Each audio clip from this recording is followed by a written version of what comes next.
Welcome back to the Intuition Incubator. Today, I have with us Victoria Amador, a transpersonal hypnotherapist, coach, and spiritual healer who blends ancient wisdom with modern therapeutic techniques. With expertise in trauma healing, past life regression, and soul releasement, Victoria helps clients heal deep core wounds through transformative programs like Awakening the Healer Within and Ancestral lineage healing.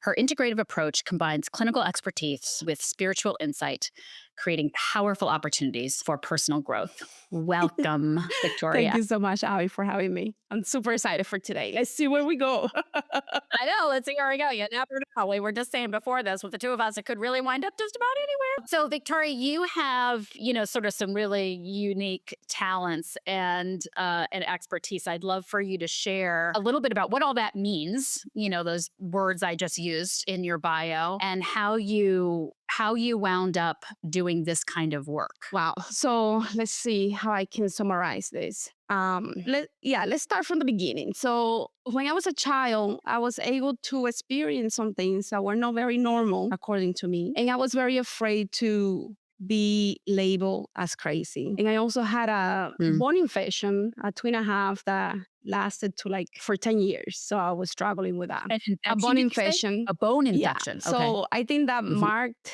the denial of the things that I was able to experience that I didn't want to express to the family. And eventually I had to come back to it.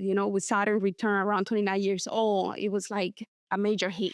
So I started a process of going back to ancestral healing, the ancestral practices from Dominican Republic that combines the Africans, natives, and Spaniards. And that's how it all started. So in the process of doing that work where we are the healers and we are supposed to cure the people that come to us, I realized this is not going to work any longer. Like, yes, it works for a lot of people, but for permanent change, we have to get a person to change within. It cannot be done Hmm. for them if we want it to be a lasting healing indeed. Because a lot of people were coming and they were getting great results and great transformations. And then 3-4 months later, they will come back and like something didn't work. It's not that it didn't work. It's just that you didn't change the way that you see yourself, right? Your programming didn't change. And that's how I'm here today. Okay. And so when you say, what was the shift? What were you doing then that didn't shift the programming? And what are you doing now that does shift the So in programming? a lot of the ancestral practices is a very magical spiritual practices where they are spiritual bath. We can say some possession releasement, energy attachment releasement, and so on, right? But when you take an energy out, let's say you have an energy and you remove that energy, but you didn't change the way that you operate, you attract another one. So you're in a Hmm. loop constantly. And I said, well, how can I help these people to experience profound inner transformation? And that's how I started with hypnotherapy. Okay. Yeah.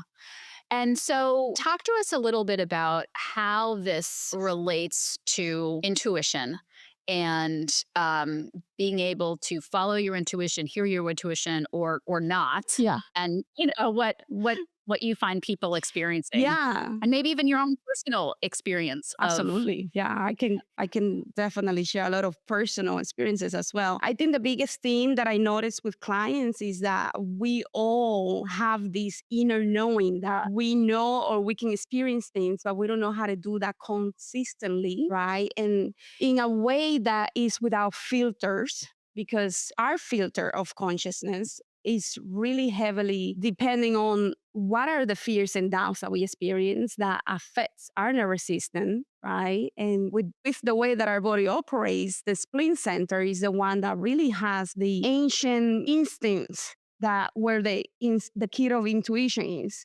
And with Spleen, did yes, you say? and with the spleen, because it's the ancient, the eldest center that we have, that is a mental awareness center. It has all the fears and doubts that we can experience in life that are coming from the history of the planet, the collective unconscious, and our ancestral, right? So all the fears that my ancestor experienced and that I experienced in other lives, past lives, other planetary lives, or in between lives, all of that is stored, imprinted in the spleen. So if my spleen is not a center that I can rely on because it's full of fears and doubts, and a lot of them are unconscious, right? So that's going to affect the way that my nervous system operates and the way that it sends information to the brain and the way that my body reads that information based on the fogginess of what are some of those fears and doubts that I experience in life. So unconsciously, I might be tapping into something, but it's filtered through a lot of those fears and doubts if I haven't worked on them.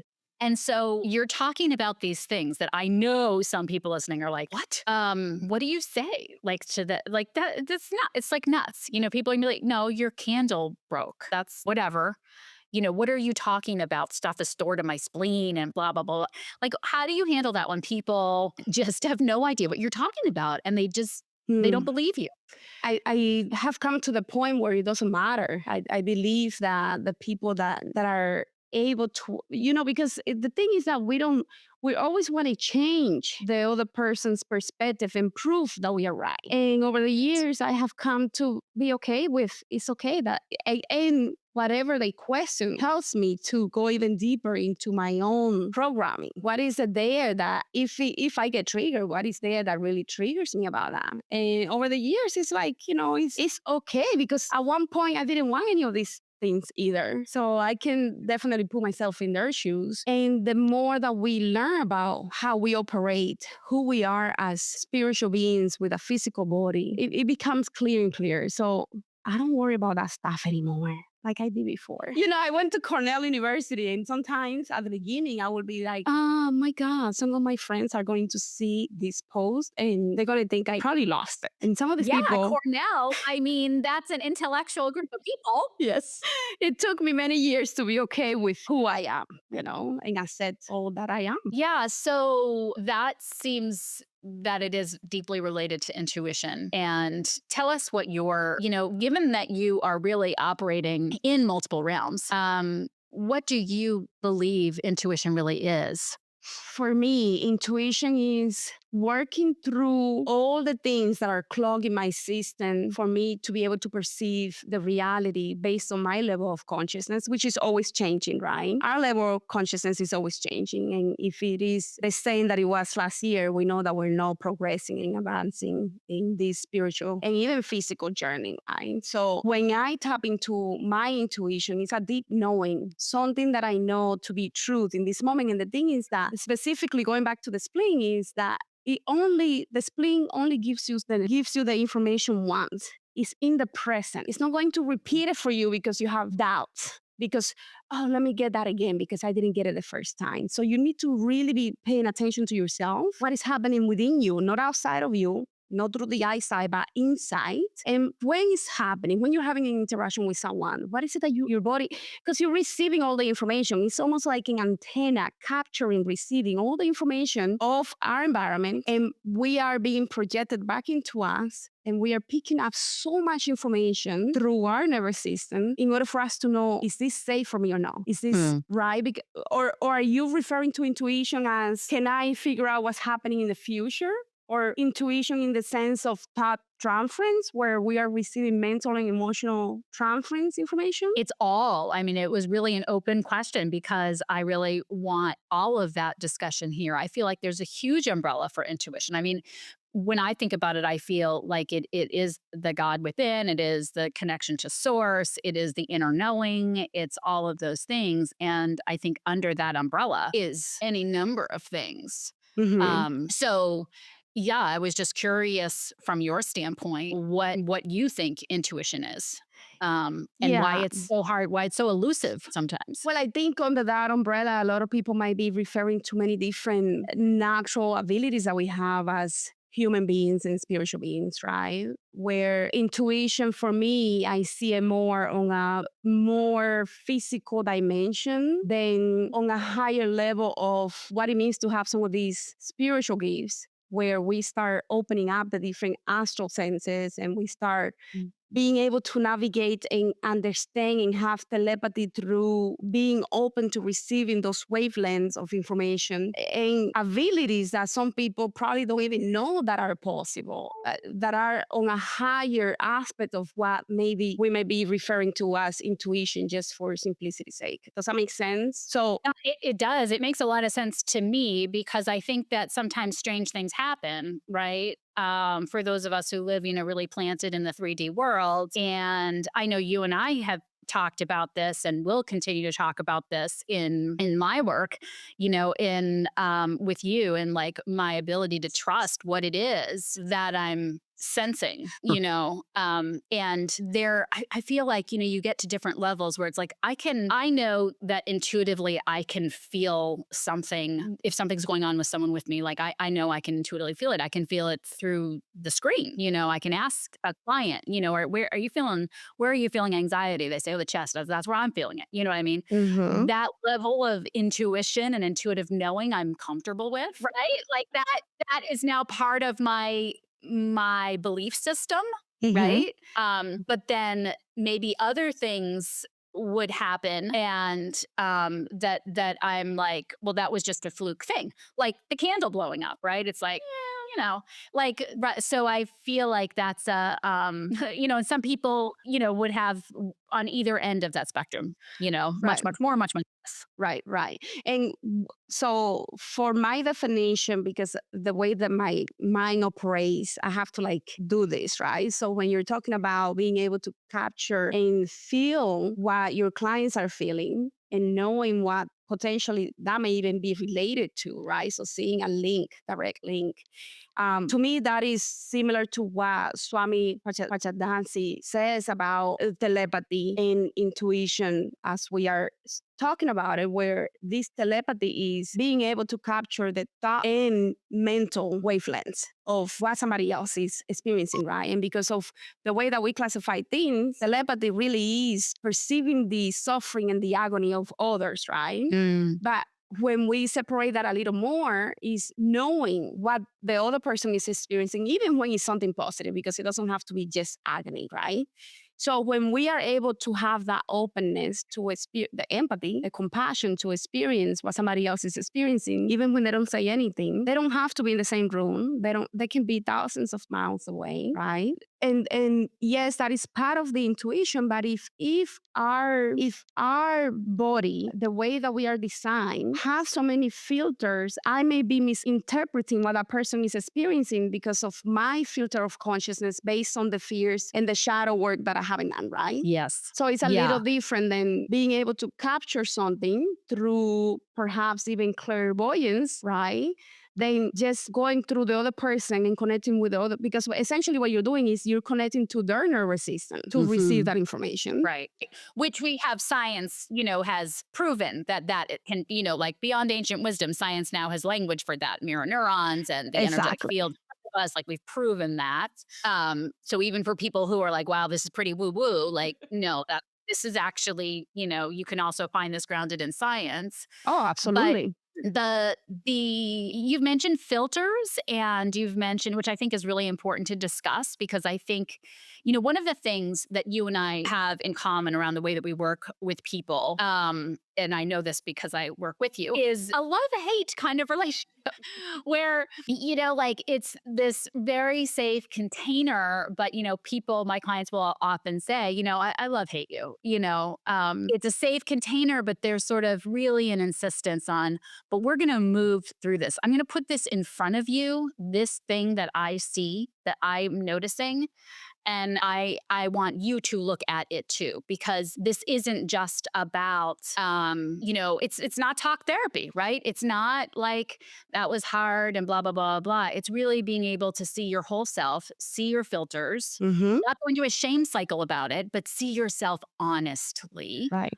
And so when you talk about filters, and you talked also a while ago, you said, ideally we're getting to a higher level, depending on the level level of consciousness. Mhm. Can you break that down for a little bit? Like, what does that mean? Level, a Yeah. higher level of consciousness. Yeah, so when I was channeling information years ago, I was receiving a lot of information about the different filters of consciousness that we all have because we are all unique beings, right? And what this level of consciousness, how we can see that is through something as simple. Well, it's not as simple because it takes energy and time to learn, but something as simple as realizing that through astrology, we are constellated through we have different planets in the different houses, right? All of this information is giving us a sneak peek, like a blueprint of who we are, our soul's trajectory before being incarnated here right now as Victoria, right? And that information of what was happening to the different planets when I was going through the process of reincarnation is going to affect the filter of my consciousness. And because of the way that we are designed, we are being imprinted with all of that information within us so that I operate from the lower part of me, that is the all of us, that is the animal form, that has to overcome a lot of the shadows, a lot of the animalistic qualities that we have, right? We can find that in astrology, actually. And when you start looking at, and not only astrology, by the way, because our ancestors, like for example, in Nigeria, the Yoruba people, they have the Ifa cosmology, or Congo has a Congo cosmology, where the divination process, just like the Kabbalah and the I Ching in China, is so expanded that is beyond, like, it's so accurate that it's beyond what we can comprehend. And all of those people channel that information. And it basically combines, just like the chakra system of India, combines the different energies that are constellated within us when we are being in the process of incarnation, that carries all the imprints of our ancestors. And we know this through epigenetics, scientifically proven that through epigenetics, we have the genes from our ancestors. And when something happens in our environment that is similar, it's going to activate that gene that says, this is how we're going to operate in life. So same like epigenetics that now is proven through science, the same thing happens with what is happening with the different planets, the different stars that are constellated within us, that are being imprinted with specific information, right? So for example, I'm in Scorpio, Scorpio Sun, Scorpio Moon. So, but I have a lot of Libra qualities, and my ascendant in Pisces is going to give me clues, and my Neptune with all the illusions, right? It's going to give a specific blueprint, cheat sheets almost, of what I need to work through in order for me to rise in my own consciousness, right?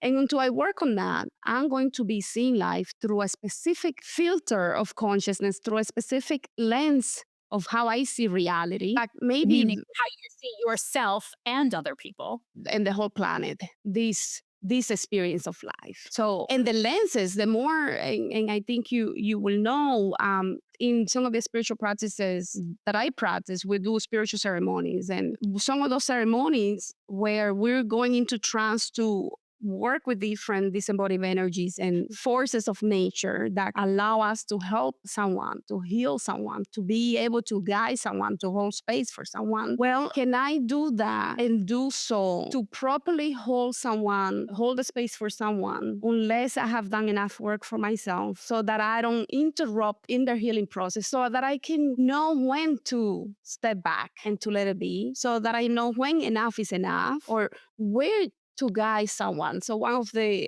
in this type of work that we do, we have to know how to get someone to that point where they have that catharsis, right? Like, oh my God, this is what I've been wanting to know. This is what the answer is. Sometimes there is this journey that we're going through to get there, right? And even though I might want for the client to experience that today, we're going to do that today. Or perhaps they need to have something else coming in, awareness of something before they get to that point. So I might be taken away from someone if I push too much, right?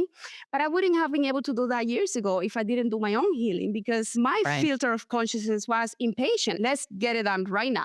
Right? That's what I mean. So my lenses may interfere with what I need to do if I don't work on myself and what makes me the way that I am. If I don't question the programming that I have that may have worked for a long time, but for this period in my life, it doesn't work any longer. He helped me through. Go ahead. Yeah, I think this is such an important point. Oh, go ahead. No, No, were no, you go not ahead. done? No, go ahead. I think this is such an important point and really does speak to intuition because when we are not able to be in question, right, about what we need to work through or where we're hitting a block or having a filter or not seeing something accurately, which we can get a very clear answer as to whether or not that's happening simply sometimes by knowing if we're under stress and we're agitated. Well, guess what? Then you're definitely not seeing it clearly, right? That is a great opportunity to get curious about what's happening inside of you. Mm-hmm. And when we refuse to do that and don't do that, that is a huge block to intuition because we are now, just as you said, now there's a filter. And the filter is in the way of intuitively knowing what it is that we need or want, let alone what someone else needs or wants in that moment. Right, absolutely. And I think you say something important, the stress level, right? So one of the things that I ask myself a lot of the time is because I have dealt with so much stress and anxiety, and for some people they go into this stress level that is like overwhelming. For some people, is the opposite. I'm going to numb this, so the Yeah. stress may not be there, but the way that we operate in that moment when we experience that stress, instead of going into anxiety or numbness, right? Like, what is the truth in this moment? What is it that is making me go into stress or numbness or parasympathetic or sympathetic shock? Like, what is there really happening? What is the illusion? What is it that I'm not seeing? And what's so interesting is like in this moment, this won't air for a while, but in this particular week, of course, we just had the election and we have a nation that is literally in so much stress and reacting all over the place, one way or another.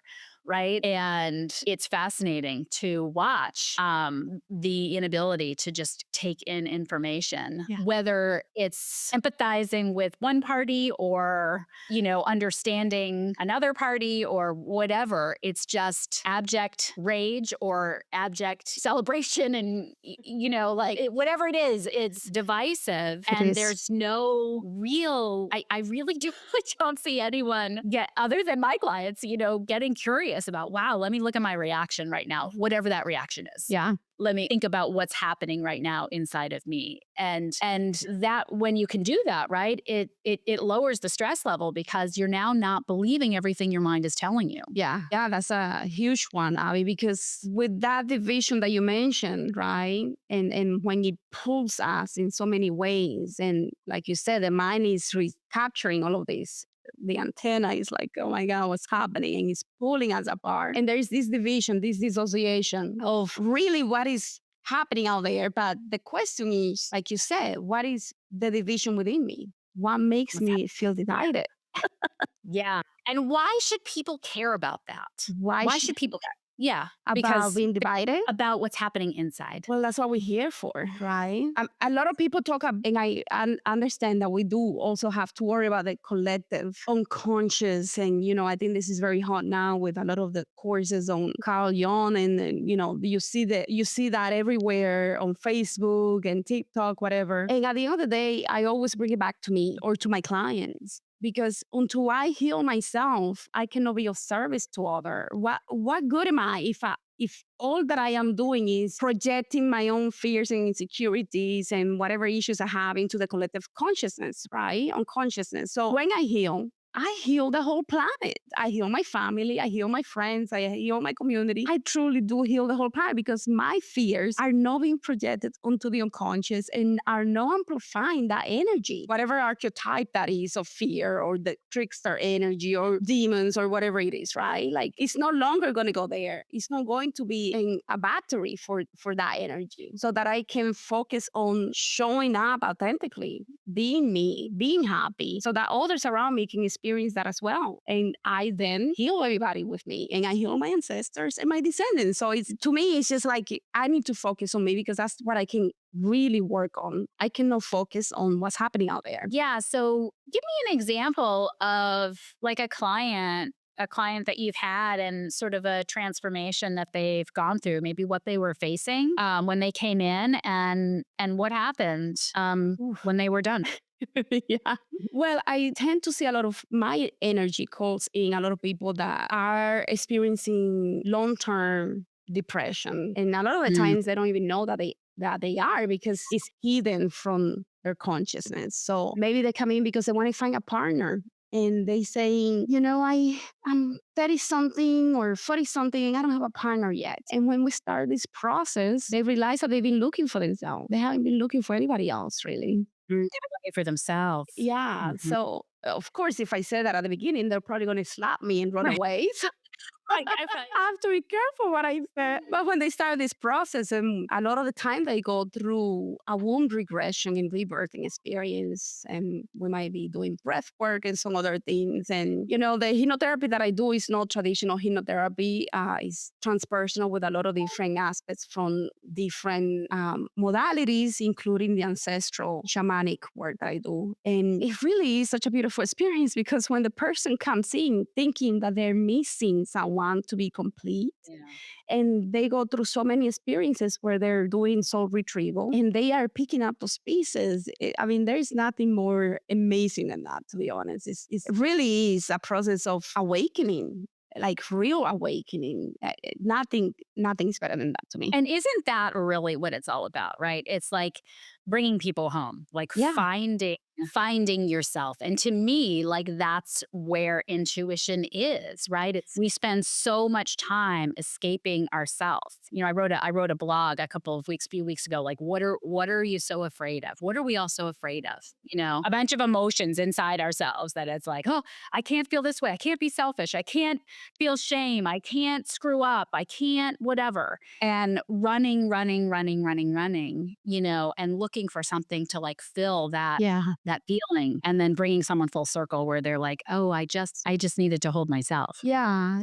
And with it's almost like we are looking to understand why we feel the way we feel, right? Yeah. And we think we know. And the moment that we think we know, then we know that we don't know because and most of the time it's hidden from our consciousness. So through the process of doing a lot of shadow work, people can really understand what makes them the way that they are and come to the process of forgiveness. Because through this process, one of the things that blows me away is when the person is able to get to the point where they realize a lot of the stuff I'm doing to myself, I did it to myself for my own process of awakening. And this is going deeper than just, a regular therapy session. This is really the person being able to go through a transpersonal experience where they are perhaps doing holotropic breath work, and through the process of being guided or through some of the shamanic journeys, they go into that point in time when they're making these plans and they realize, oh, wow, I needed a family like this because how else was I going to be able to experience what it feels like to experience X, Y, and Z, abandonment, rejection, neglect, and so on, right? Yeah, I feel like that is really one of the most healing things when people can get to that place, not only like for their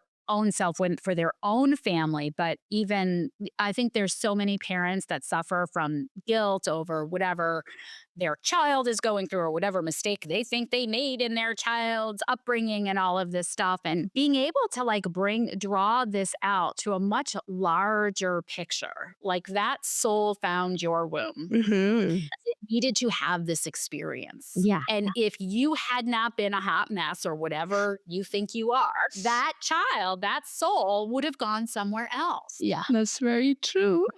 Right? I feel like you're laughing because you're like, oh, I feel like this is my life too. Like, I feel like it's all of our lives. Right? Like, And this is all of us. Yeah, this is all of us. We all look at our parenting and are like, oh, yeah, could have done that better, could have whatever. But it's such a relief to be able to understand that, right? Because then you can stop beating yourself up. Oh, You yeah. can stop that shame spiral. You can be more honest. You can also see yourself more honestly. Then in the moment, I'm sure you've had this experience too and have seen it with your clients, but in the moment you're able to say, oh, that wasn't my best moment. I'm sorry. Because you can see yourself more clearly because you're not catastrophizing what you did and you're not making excuses for what you did. You're at a place where you're like, I am a soul in a human body. I'm having a human experience. I do some things great, other things I fall down. I can see who I am. Yeah. Right? It's very hard for all of us to get, some of us to get there. And the way that I see it is when I loop into, because I do loop sometimes into specific situations. One of the things that I have worked on many years is one thing that I said to my child when he was 3 or 4 years old. And I loop Mm. to that moment. And every Loop, meaning you just go over it and go over it and go over it. meaning I work on it consciously. I work on it, or I will go into a deep meditation state or a trance or a therapy session, like a transpersonal healing session with a colleague or something like that. And I will work on it and I will get a peace. Mm-hmm. And I think I feel complete. And Yeah. then, maybe a week or two go by and I'm like, oh, interesting. This, there is a lingering feeling there. And it's because I wasn't able to capture all of it, or I didn't have the capacity and the consciousness, that filter again, to capture all of them.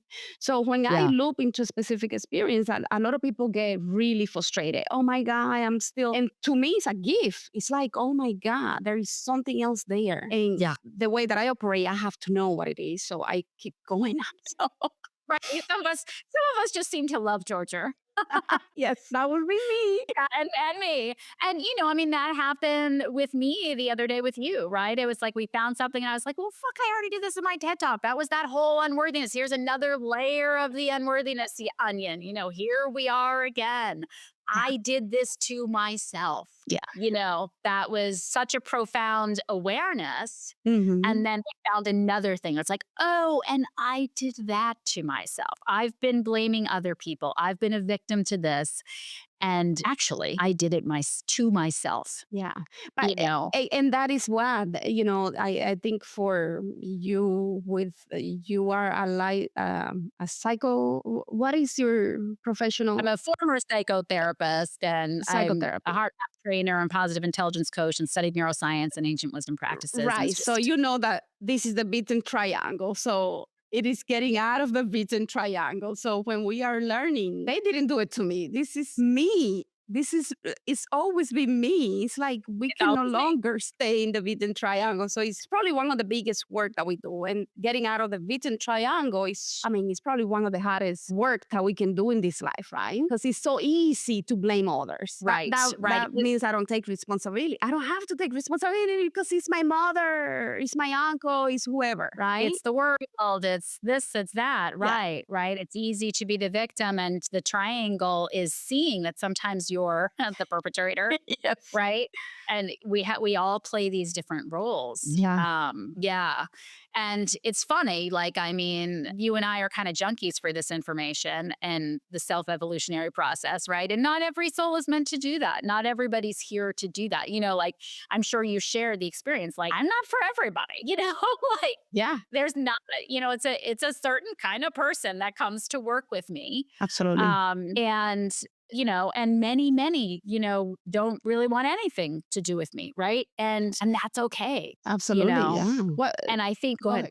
I think when you get grounded into yourself, when you do this work that we're talking about today, I feel, bringing this back to intuition, that there gets to be an intuitive knowing, kind of like you said in the very beginning of this call. It used to be that, I would get upset about something or whatever. And now it's like, it's okay. Like they don't, and I feel like that is an intuitive, groundedness. For me, part of intuition is just this sense of feeling so grounded in myself, intuitively knowing that I'm where I need to be. Mhm. Even if it's a place that I don't like, in that moment, this is where I need to be. This is what needs to happen. And just having a knowing of that and to stop allowing myself to try and get out of that place if it's uncomfortable, or, grasp for something that I think with my mind that I want, but intuitively I know is not where I'm meant to be, in this life at this moment. Yeah, that was beautiful. That was really beautiful. Yeah. And I see that also as, you say the mind and intuitively, and you touch your heart. Yes. And it's beautiful because when we really, for me, one of the biggest things that I've done that have been crucial for my healing is really honoring that there is a lot of wisdom in my body, that even what has been this, because for a long time I had a major issue because I have the scars of the bone infections. I have 4 surgeries, and I didn't ever want any a piece of bone that is missing from behind from the back of the leg. And I never wanted people to see that because I'm like, oh, that shows everybody that I'm broken, that I'm deformed. So it took me many years to be okay with this body and to agree that I am in this body. I am here. Yeah. I forgot why I got there, but anyways.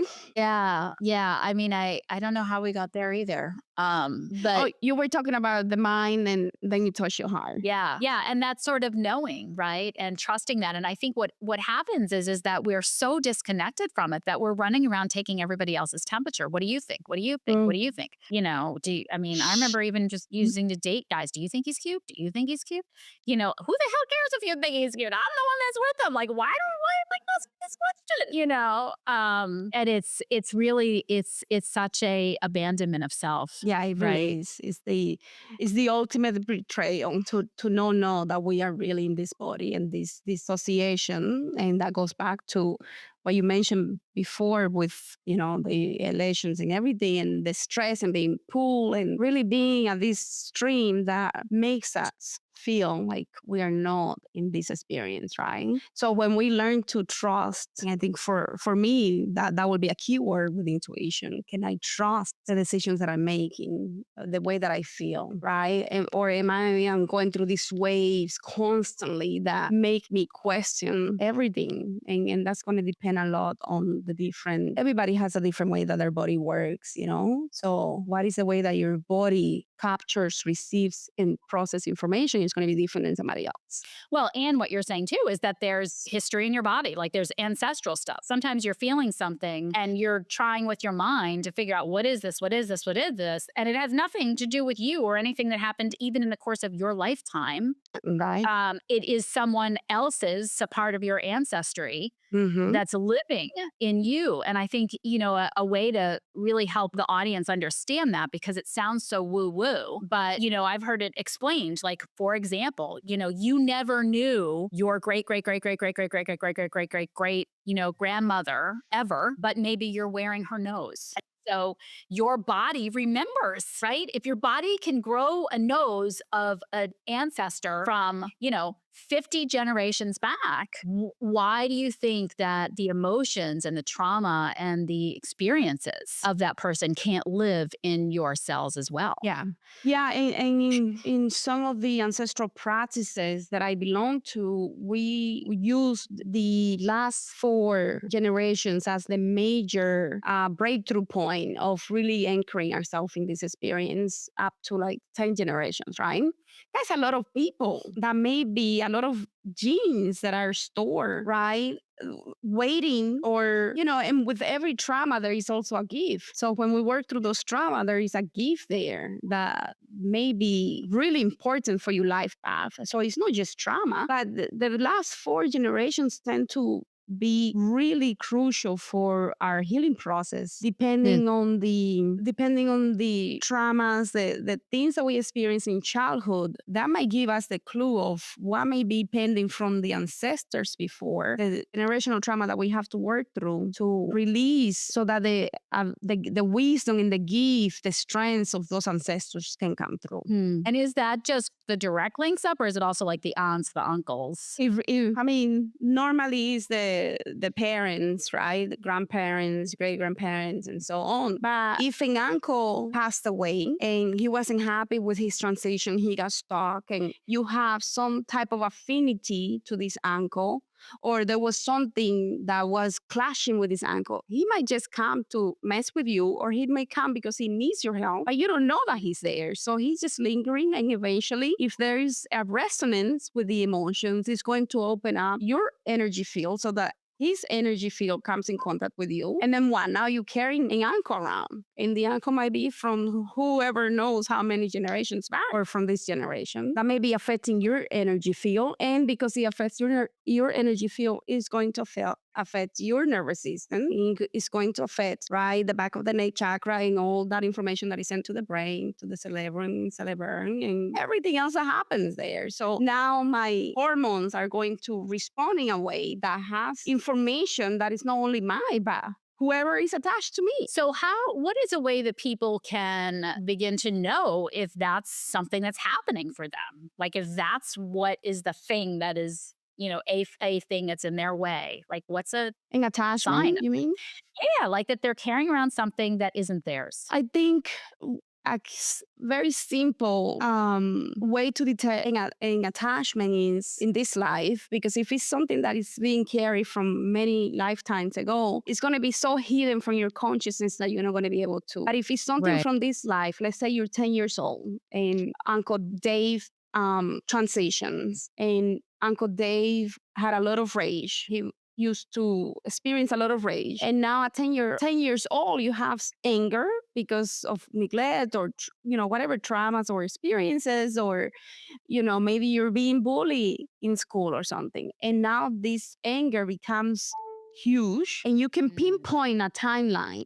When I was 10, this is when this issue started. And it feels like something else just comes over me. Or it feels like, it's hard to sometimes it's hard because some of the past life traumas don't come online unless something happens that activates it, right? Or if something is happening in our environment, our genes that are waiting to be expressed, because not all the genes through epigenetics, we know that not all the genes that are there are going to be expressed. Only if the environment allows for that to be expressed, right? So let's say something happened, parents get divorced at 10 years old. And when that happens, there is a level of separation, a trauma, a shock to the little child that may activate a past life or ancestral wound. So it doesn't necessarily mean it's an attachment, but there are ways that through the work that we do, we will be able to know, is this an attachment or an ancestor or a past life? And sometimes it doesn't matter as long as you work through it. The definition is not important. What matters is releasing an energy or astral parasites that are preventing the person from having enough light energy for the self to really anchor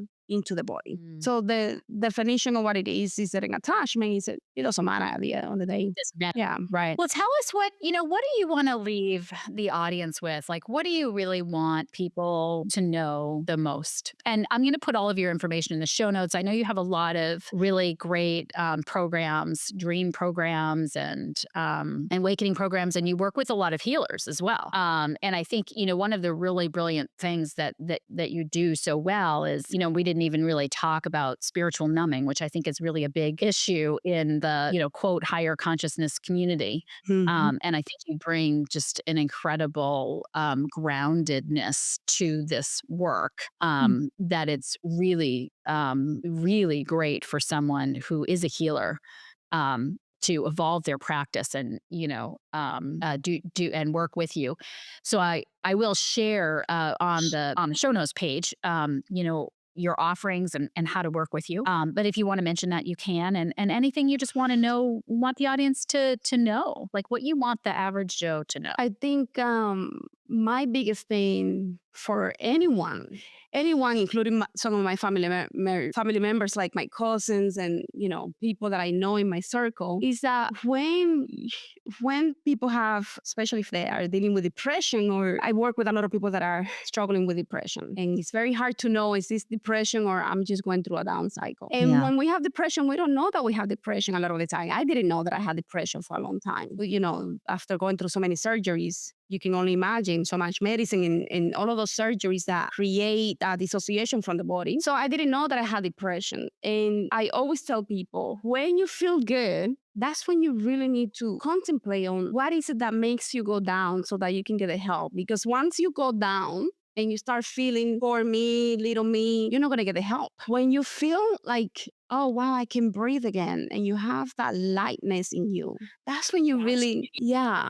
Because otherwise, I really do work with a lot of these people, and some of these people are very high income earners, very wealthy people sometimes, and they have no idea that they have been struggling, that they were not alive. This is what I really want to say, because for a long time I didn't get it. I had this gray cloud over my head. And this gray cloud was like, this is what life is like. And the moment that I realized this is no life, what is the point of life if it's going to be this gray cloud? Or if I'm going to carry all of these burdens like a backpack, and I'm going to be proud of them. Sometimes we're so proud. Yeah, They have this that laundry list of issues, and that's right. why blah blah blah blah. Right. And there is like a badge, like this is why my life sucks. Boom. So